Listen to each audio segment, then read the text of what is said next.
Welcome to the Building Web3 podcast. Today we have David, the top contributor to Morpheus. We'll uncover how he's been at the forefront of defining decentralized applications and how Morpheus is transforming the AI industry with smart agents.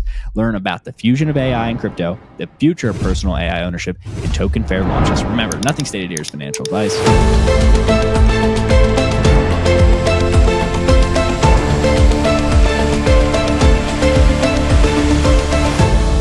Welcome to the Building Web3 podcast. Today I have David. He is the top contributor to Morpheus. David, could you give us a brief introduction into what you were doing before Web3 and what was your come to crypto moment? Before Web3, built a bunch of different startups in like the early 2000s, just to date myself back to the early internet days.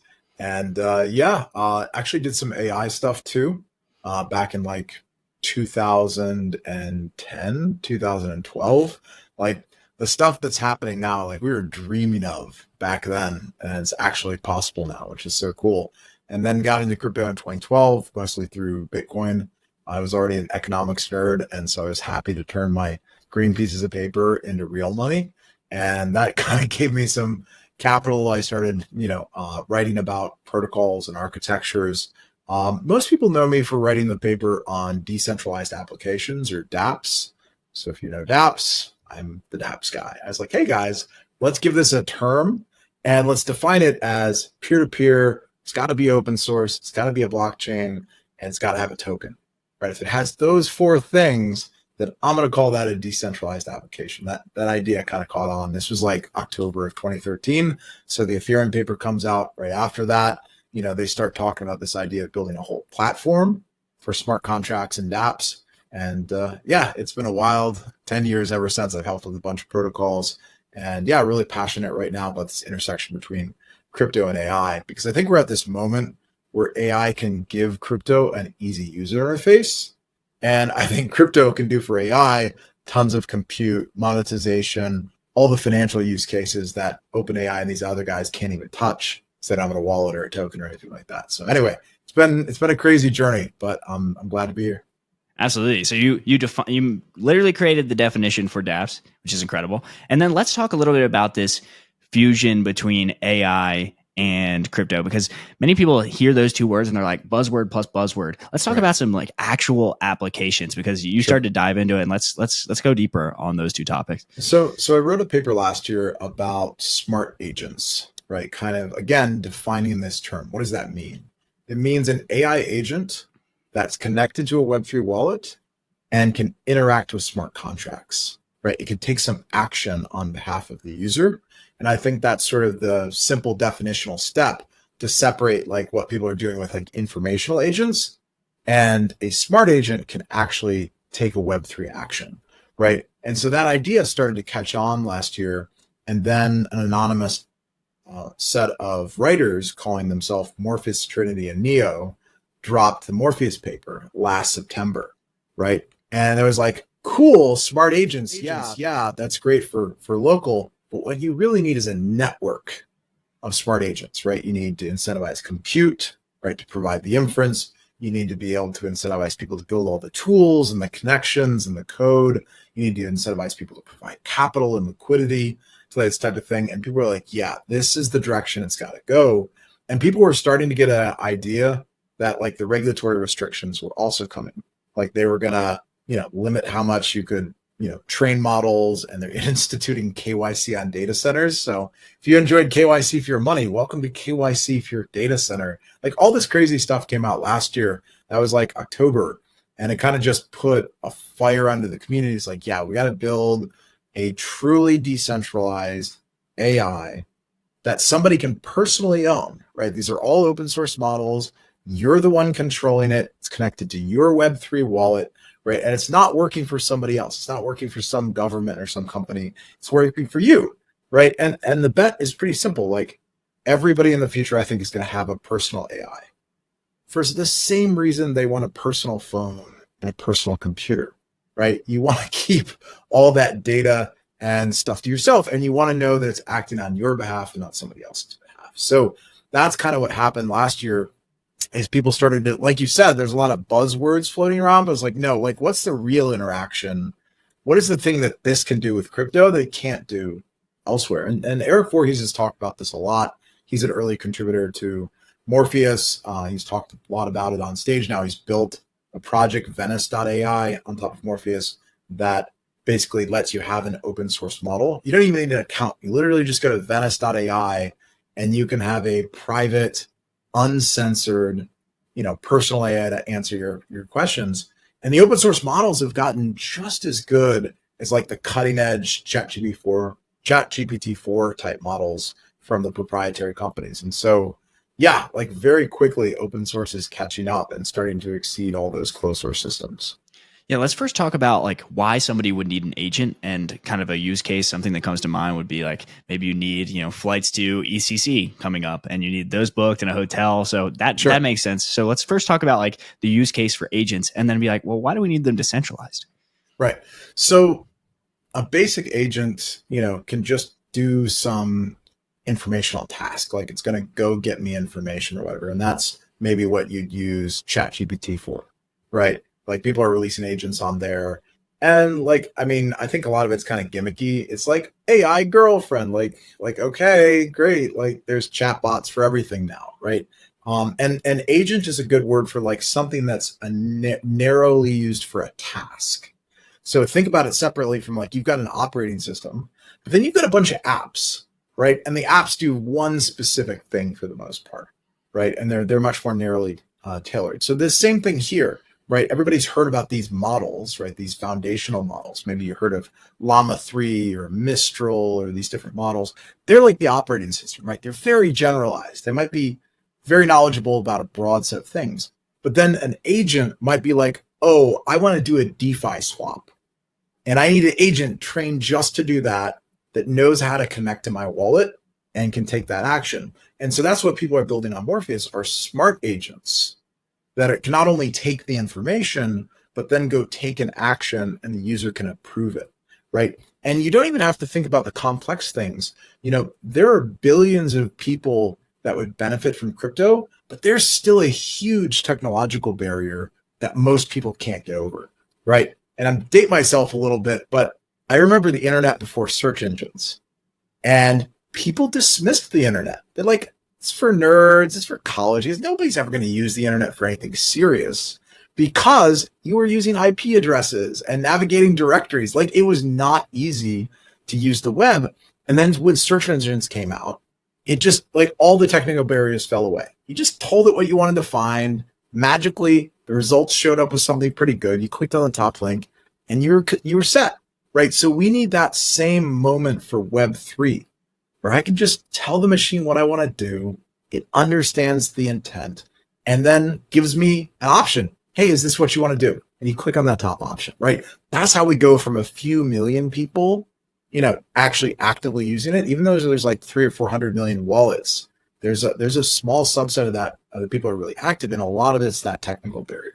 So if you can get rid of that technical barrier, all of a sudden you're going to open this up to billions of people. And it can be something as simple as wanting to send stable coins, right? You look at the use cases by number of transactions. The number one use case in all of crypto is send ETH. 2 billion times somebody just wanted to send ETH. Number two is send Bitcoin. Right? 1 billion times somebody just wanted to send Bitcoin. And then it's hundreds of millions of transactions related to stable coins. And then it's DeFi, and then it's staking, and then it's all like the advanced stuff. But let's just open the door for like the average person who just, wants to be protected, right? And doesn't want to, fall prey to some scam, or they don't know how to use the tools. They don't know what smart contract to trust. And so having an AI trained on this, it can very easily say, oh, here's Lido. You want to stake ETH? Great. This one's used by $30 billion worth of users, and this one came out yesterday and has $2,000 in transactions. Maybe I'm going to recommend this one, right? It's not hard to see where the real signal is when you have that data, but you basically now have like a guide that can take you through that process. Yeah, I think that's so important, is making the ecosystem a lot more safe. I've talked to a few people, and I find that there are two main problems in the, I'll call it not the building Web3 space, but more the adoption of Web3 there's the UX issue where we think of the normal flow right now. It's like, okay, Coinbase or Binance to a MetaMask wallet then pray to God you selected the right network, and then you added your contract address, and that the coins are actually there, and that you, Yeah. yeah, it's very complex. So this is why I'm very bullish on like a Ton thing. I suspect many people in the future will not know that they're using crypto, Right. and we just improved that UX. So let's talk a little bit about like how we think that smart agents are going to help people in this respect be onboarded. So we talked about safety, but in my mind, many people aren't thinking like, oh, how could I stake ETH? So like, do we think like DeFi is the actual use case where people will bring people on? So I use that as an example of something where it's like the risk-free rate. Like it's literally protocol emissions from Ethereum. It's not counting some third party, advanced DeFi thing that's super speculative. It's really like interest in a bank account, right? And that's what people want. They're gonna hold their ETH anyway, or they're holding Bitcoin or whatever. And like, that's their long-term position. They're just trying to hedge against the crappy local government currency in their country, right? I saw a survey the other day. The last 4 years, for 2.4 billion people, the average inflation rate has been 45%. The last 4 years, right? Like the cumulative inflation. So for billions of people on Earth, like step one is they just want to get out of the lira or whatever their local currency that's doing 25, 50, not even like Venezuela, not even like something crazy. Just the average for most people is like 20, they lose 20 or 40% of their income every year to inflation, right? So just getting out of that is like step one. And then they're in it and they're like, okay, like if I can stake it and I can get 3-5%, like something sustainable, great. Like, so just taking those first couple of steps of navigating people through those steps that you just described, where it's like going from the exchange to a private wallet, they're holding their own crypto, maybe even talk them through how to do backups and stuff like that, right? And not having to, trust some third party because right now there's a trade-off, right? It's like convenience versus security, right? It's always convenience versus security. And here, if you have a guide, you can much more easily move from what is convenient today, which is holding it with a third party, to something that's secure. And so I think it'll make, self-custody a lot more convenient because there won't be that translation barrier anymore, right? From hosting it with somebody else versus hosting it yourself. It's all the same with the AI, right? And so I think that's just the big first step, is getting those first billion people onboarded. Now you've got a personal agent, isn't leaking information to anybody else, isn't selling your data, right? It's just working for you, right? And it's getting you out of that old system into the new, and then you can start staking and you can do everything else. But yeah, I really do think we're reinventing finance, and you're going to end up with all these new systems that kind of look like the old ones, but are honest and transparent and knowable and all built on open source, right? And I think that's going to be the big difference. Absolutely. And we talked a little bit about the smart agents and having your own agent. And then I think the logical thing that comes up for most people that are outside of Web3 are thinking like, okay, but why decentralized? So, it's because you're not going to be allowed to use these systems in a centralized context. I mean, look at the bill in California.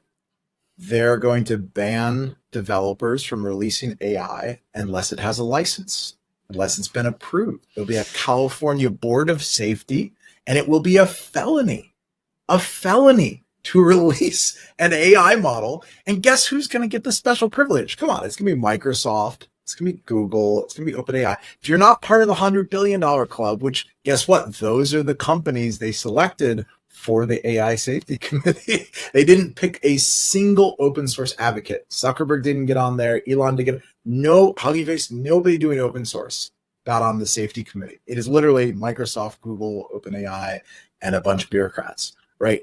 And so that's the world we're walking into. And I don't think the AI people fully appreciate the environment that they're about to enter. But like 15 years of crypto, like we've lived in that environment, right? And the answer to those problems is almost always remove the middleman, remove the custodian, remove the centralized company. And most of the restrictions aren't about users. Like it kind of leaves users to, run the models they want, do the things they want on their own computer.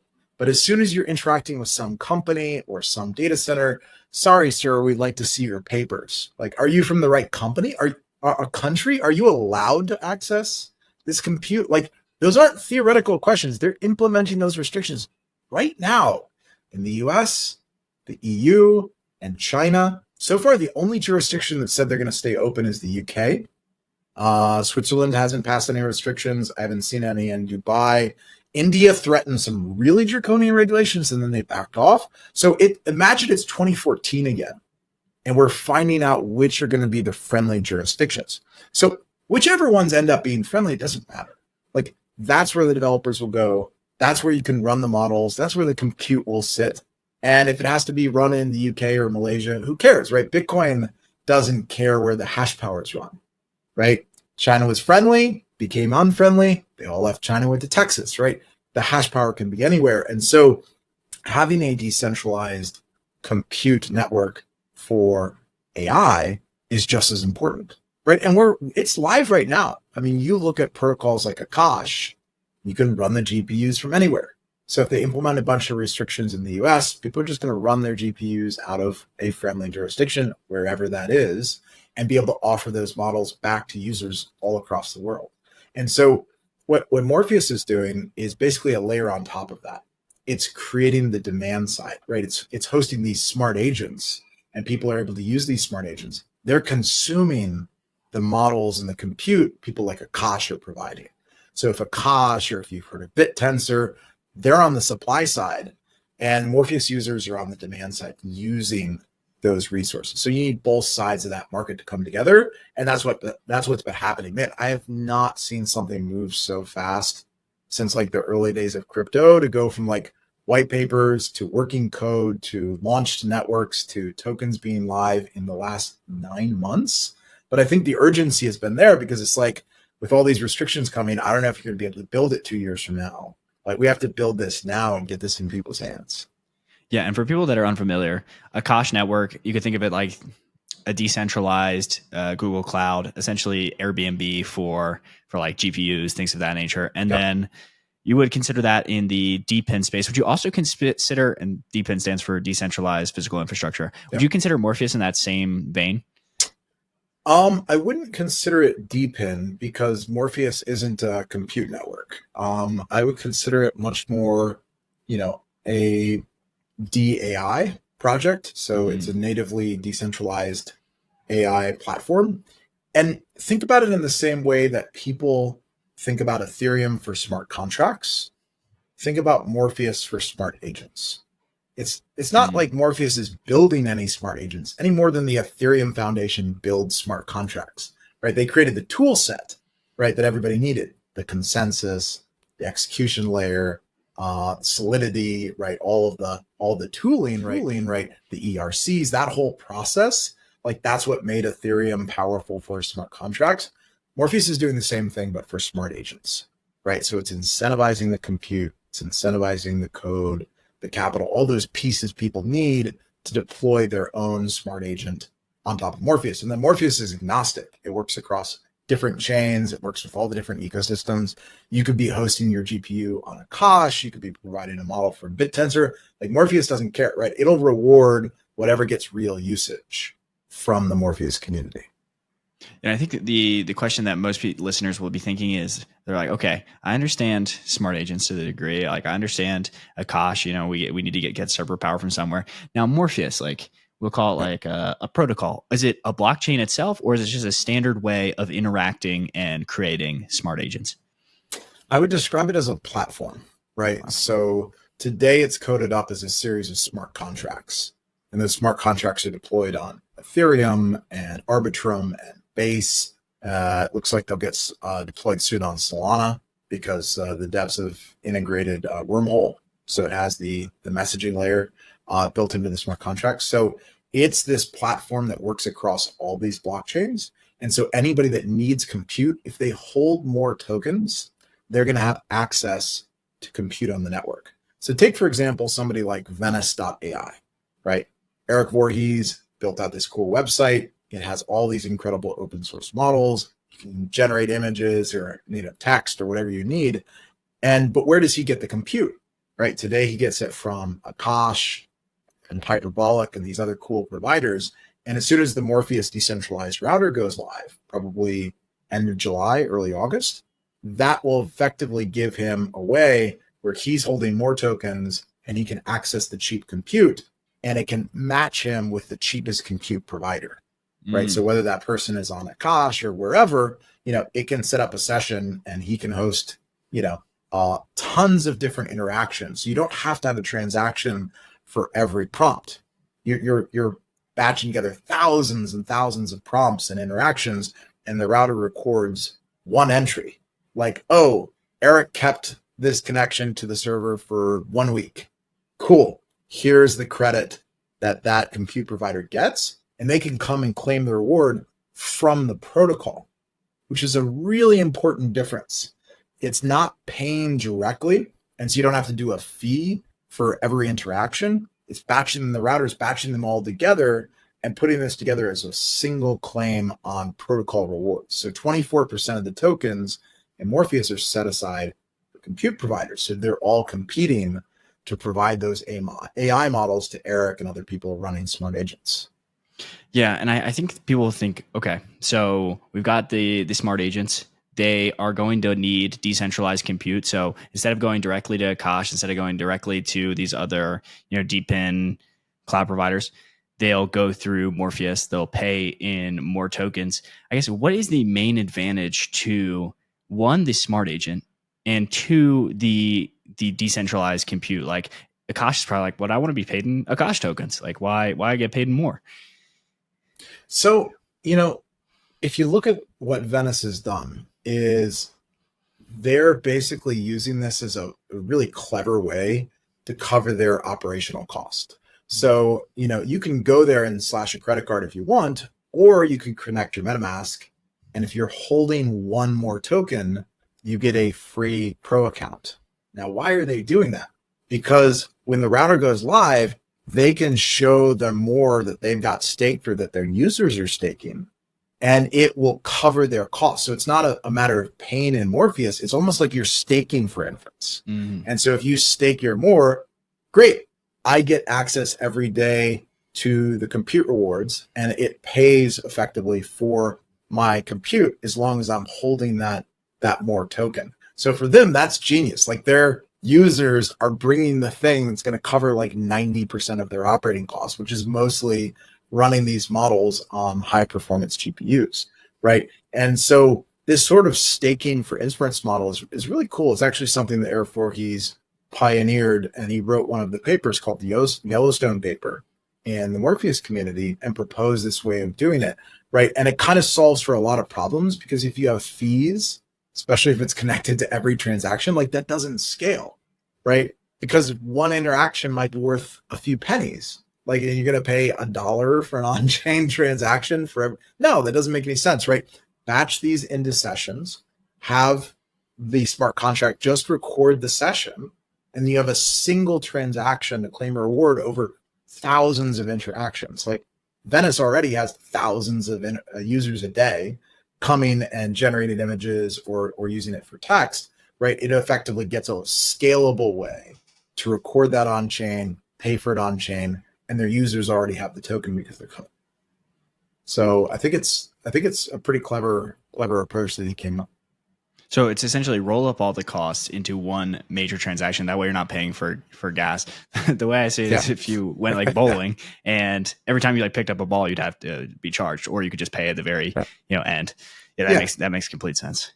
Yeah, exactly. And it's similar with other uses of the Morpheus platform, right? So we've talked a lot about compute, but look at Nounspace. They just launched their fair launch and have already brought in like $8 million of staked ETH in just a couple of days, right? And it's taking the yield from that and contributing it to the protocol. When I love that fair launch approach, because it's like, I'm going to hold ETH anyway. I might as well stake it towards a cool open source project I want to support, but I keep my principal. After 7 days, I can always withdraw my ETH whenever I want, right? So it's only providing that yield to the project, and seems like a really safe way to avoid the pitfalls and the rugs of like the ICO days, because there is no custodian. You're still the one holding the ETH, you're the only one that can withdraw it, right? So there's no treasury, there's no centralized entity that's controlling those funds. So it's kind of a really cool rebirth of the whole ICO thing, minus all the entities and centralized points of failure. And so Morpheus did that to the tune of hundreds of millions of dollars when the fair launch came out in February, right? And that process continues. People are competing to provide staked ETH and earn more. So 24% of the tokens go to capital providers. Where does that capital go? It buys tokens out of Uniswap. It doesn't go into a treasury. And so it's just providing everybody liquidity every week. That yield gets collected, purchases out of the Uniswap, and supports people that are earning those tokens, right? So that whole approach has been generalized as now called MOR20 or MOR20 as a standard. And what did Nounspace do? They were able to just push a button. It generated the smart contracts, which have already been audited 8 times, including by like Open Zeppelin and the top firms. And they skipped 6 months of smart contract development, waiting for an auditor, if you can even get one right now, $500,000 maybe of development, or they just pushed a button on a dashboard, popped out a smart contract, and used the one that's already tested and already securing hundreds of millions of dollars in Morpheus. Like, that's a really cool use case for extending that whole idea of fair launches and using the capital components of Morpheus for their own project. Absolutely. I want to touch on a lot of these things because we mentioned a lot. So first, Nounspace, this is essentially like a decentralized MySpace that they're trying to build on Farcaster. And then let's talk a little bit about, and I'll preface this, is fair launches. So if people go back to the episode with Jacek, the creator of Degen Token, and Degen Chain, he talks a lot about when he started the coin, he has to fund the pools. He has to like lock up the NFT. He has to figure out like how to lock up the NFT so people don't think he's going to rug, and like all of the difficulties. So can I have you describe what are the difficulties of like token launching in general, and why does this like fair launch MOR20 process need to be in place? So think about a lot of the token sales that have been done. Usually there's a centralized team. Usually they're holding a bunch of the tokens, like sometimes like half of all the tokens or something, depends on the project, right? Now, are those people just going to dump when the project goes live? Like, I don't know. So if there's no lockup period, then everybody's afraid, well, I don't want to be the retail exit to these guys that created this project, right? So there's a natural distrust there. Compare that to a fair launch, and usually a lot of what the fair launch means, and it means in the case of Morpheus, is there is no pre-mine. So nobody got any free tokens at the beginning. Either you're providing capital or you provided code, but all the emissions started at the same time, right? They started on February 8th when the token, started emitting. There was a 90-day bootstrapping period. So nobody could claim them for the first 3 months. So everybody's building the capital, building the code together, built in public, all open source since the beginning, right? And then when it went live, May 8th, then okay, anybody can claim the tokens, put them up on Uniswap, trade them however they want.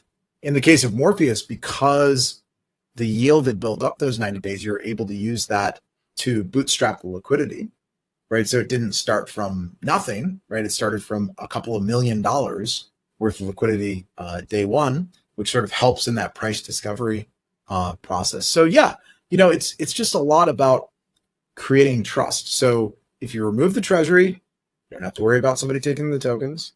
If you don't have a pre-mine, you don't have to worry about somebody dumping on the market. And if you have a way of bootstrapping the network, then you avoid sort of whales messing with it in the first few days and weeks, right? Still price discovery.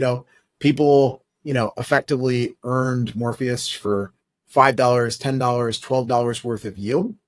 Price came out like it was all over the place the first day.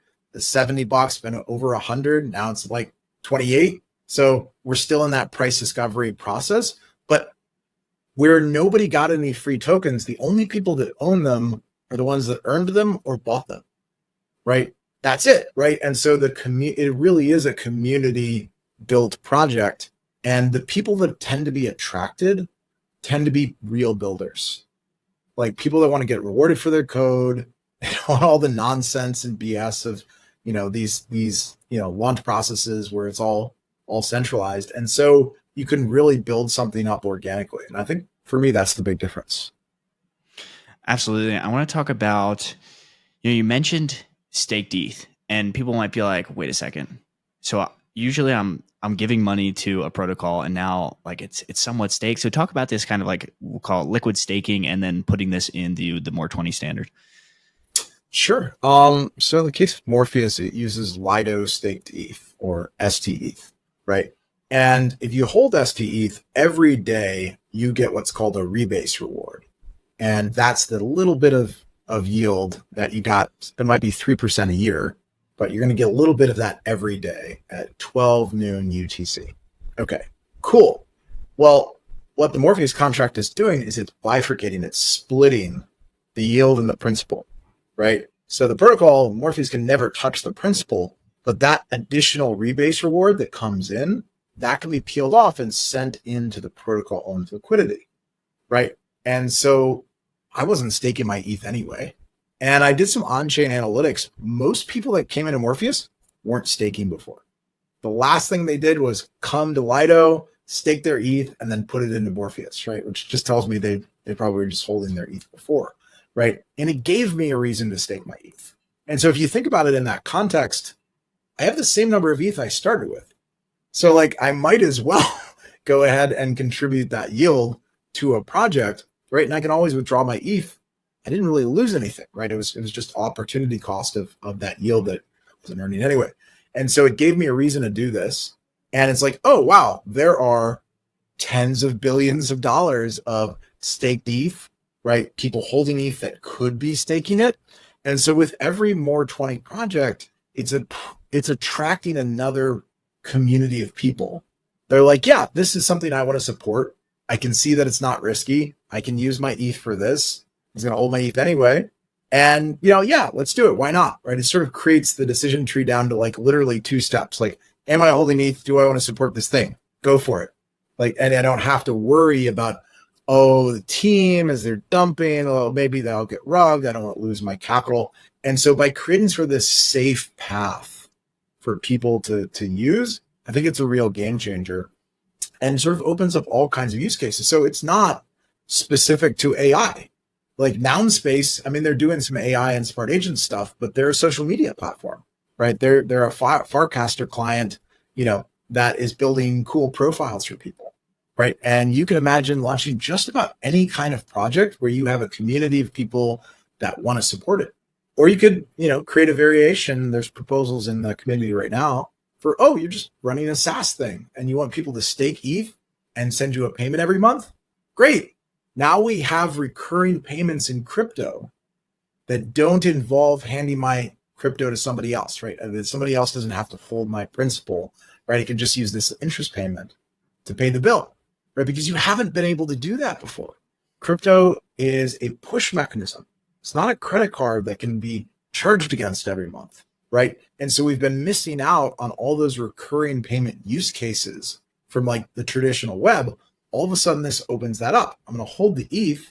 I can just deposit it at this account and it pays my bill automatically. Great. I can always take my money back at the end of the process when I don't want to use the service anymore, right? And that's really interesting. Yeah, and if people are having difficulty following on the like staked ETH idea, think about it. If you hold a stock and that stock was somehow paying you a daily dividend, and then you were able to essentially lock up the like IOU for that, or that dividend reward into like your Netflix account. And then boom, it was paying your Netflix every single day. Exactly. That's how I think about it. Okay. So yeah. People are like, okay, we've got Morpheus. It's, a bunch of smart contracts that help with the creation of smart agents. And we have more 20 that helps with fair launches. People might be thinking, well, how are these two connected? Are they totally disparate? Or let's try to, put these two together and see what happens. So, I think about Ethereum. Like it created all of the pieces that you needed to deploy a smart contract. So you didn't just need execution. You didn't just need consensus. You also needed solidity. You needed the ERCs. What did people do in the early days of Ethereum?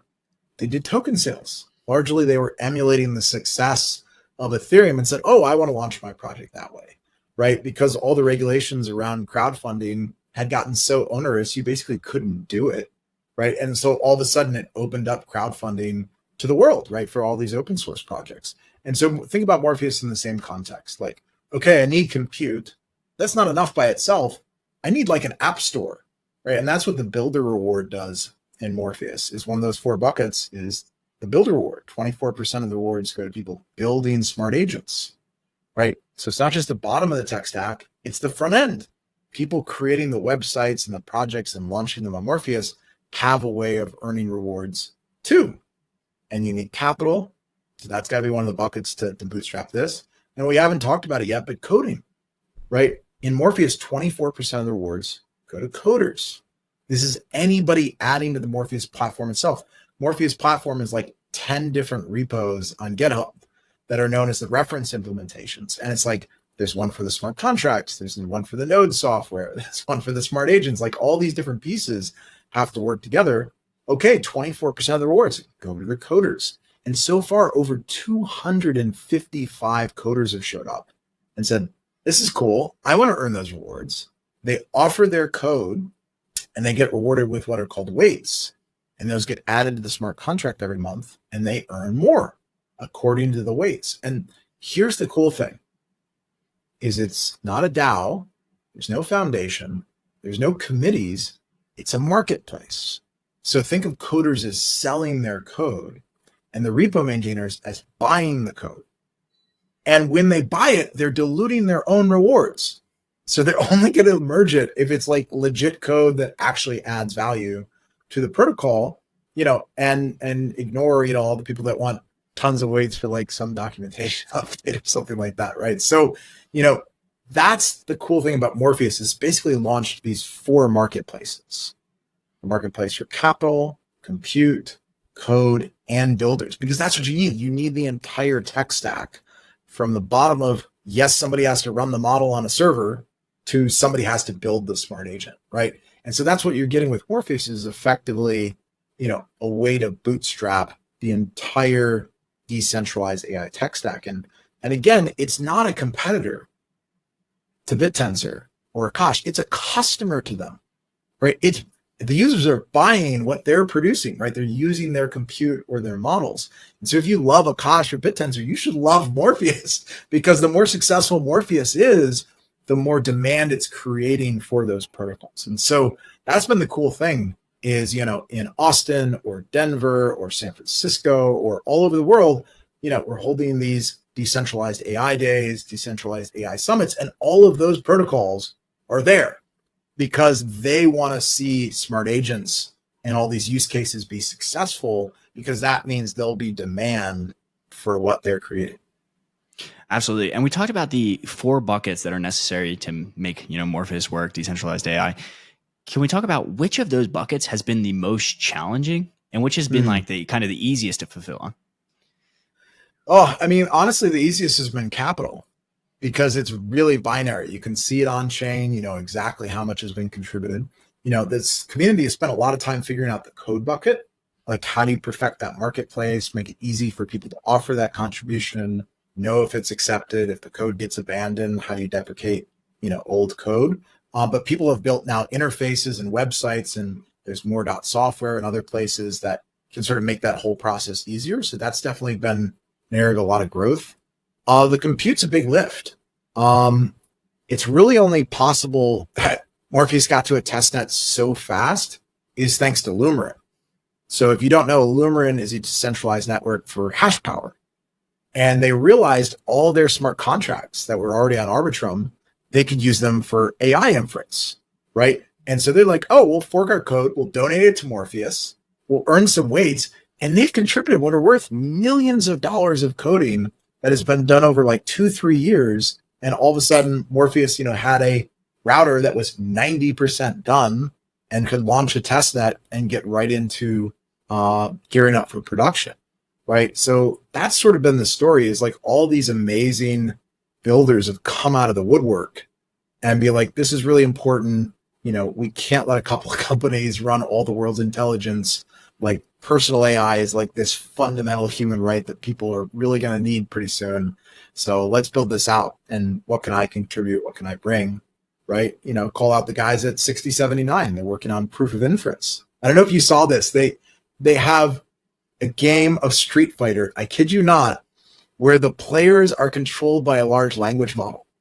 And based on whether it wins the fight, you can tell how powerful the GPU and the model is. And so they're running these. They just ran a competition the other day, and they're showing off all the characters fighting each other. And it's a really novel way to use competition to prove model quality, right? Because it's literally language instructions, and how are they processed and understood gives you a pretty good indication of the quality of the model. And so like all that cool stuff, wire network, those guys are deep on interoperability. The guys from Layer 0 and Wormhole showed up to help with integrations of the Morpheus smart contracts so you could expand to all the other chains really quickly, right? And Morpheus, again, has already been expanded to Ethereum, Arbitrum, and Base, and probably Solana looks like it'll be next. But yeah, that's been it. Like, it's been an interesting journey. There've been all these, that's going to be really tough. And then somebody will just pop out of nowhere and be like, I got that piece. I'm contributing that piece. Let's go. So it's been very refreshing, especially since there's no company, like there's no CEO, there's no marketing person. Like all of this is organically come out of the community. Yeah, I find that so incredible, especially the idea of you have these like pull request approvers, and they are essentially the code purchasers. So you will have essentially like an open marketplace for code. Which is very, very interesting on the market economics there. So let's talk about some of the upcoming milestones and developments the community can kind of look forward to from you guys, because you talked about like possibly a Solana launch. What other things can they look forward to?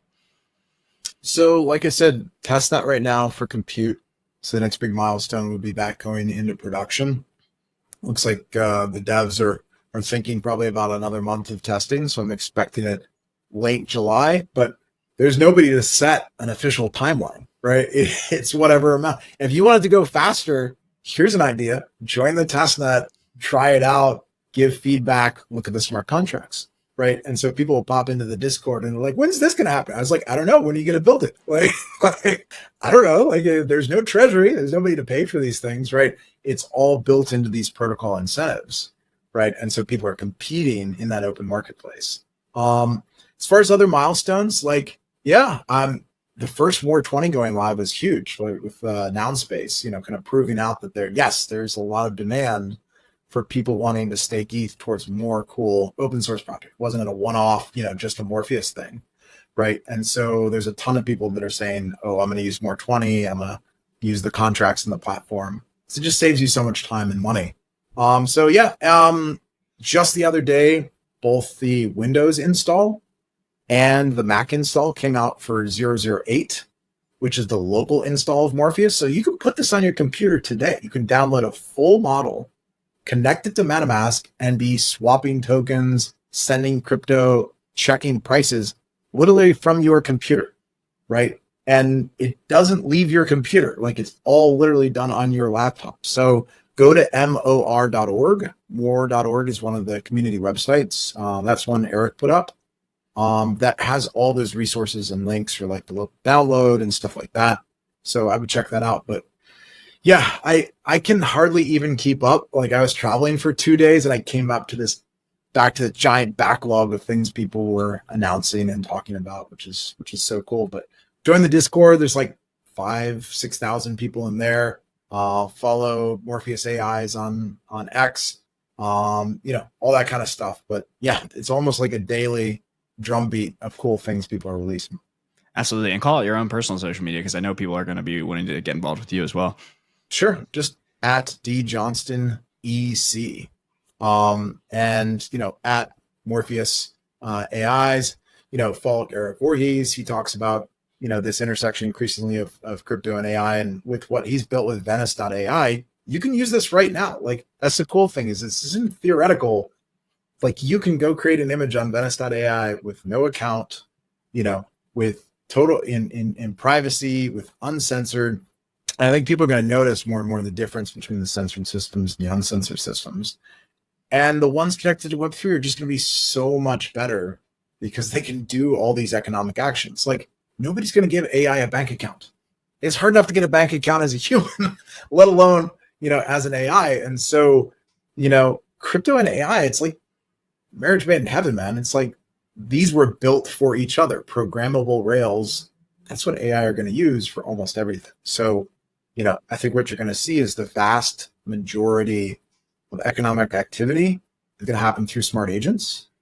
And that's going to get built on these crypto Web3 rails, right? And it's going to be Morpheus and Venice AI and all these other projects that make it possible because, the centralized guys it's 2024 and they still don't have a Web3 wallet on Google or Amazon or any of these places because there's no regulatory clarity on how to do that, right? And they're centralized companies, which make them a custodian. So it's left this giant opportunity open for the open source community. Absolutely. And I feel like everyone will be very motivated after this episode to contribute. So I'll put all the links in the description and to all my builders, founders, Web3 marketers, even the investors out there. Continue to build Web3. And this is another episode. Thank you all for listening.